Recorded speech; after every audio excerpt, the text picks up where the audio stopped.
ఏమనంటే నూనె ద్వారా నువ్వు స్వస్థత పడాలనుకుంటున్నావా, జరుగుతుంది. కర్చీఫ్ ద్వారా జరగాలనుకుంటున్నావా, జరుగుతుంది. కానీ వాటిని వేస్ట్ చేసుకొని ఉండద్దు. దేవుని మీద ఆధారపడు. నీకు స్వస్థతనిచ్చేది దేవుడు, అంతేగాని ఆ బట్టలు నూనెలు కాదు.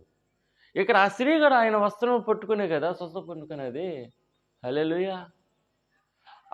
ఇంకా చూసుకుంటే ఆ సైన్యాధికారి విశ్వాసం అయితే చాలా గొప్పగా ఉంది. ఓకే, ఇలా కోణాలు.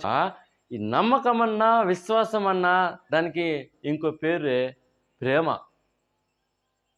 ఈ ప్రేమ అనేది మన తల్లిదండ్రుల మధ్య, భార్య భర్తల మధ్య చూడగలం.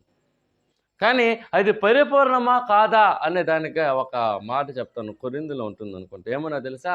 నేను కొండని పెక్కిలింపగలిగిన విశ్వాసం కలిగి ఉంది, ప్రేమ లేని వాడినైతే వ్యర్థుడునే. హల్లెలూయా.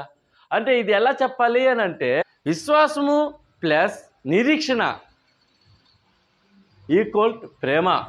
అంటే విశ్వాసం అనేది కుడి చెయ్యి అయితే, ఎడం చెయ్య నిరీక్షణ అనుకో. రెండు చేతులు కలిపి కొడితే వచ్చే సౌండే ఆ ప్రేమ, ఆ ధ్వని, ఆ ప్రేమ. ఓకే, అంటే ఇక్కడ విశ్వాసము, నిరీక్షణ, ప్రేమ.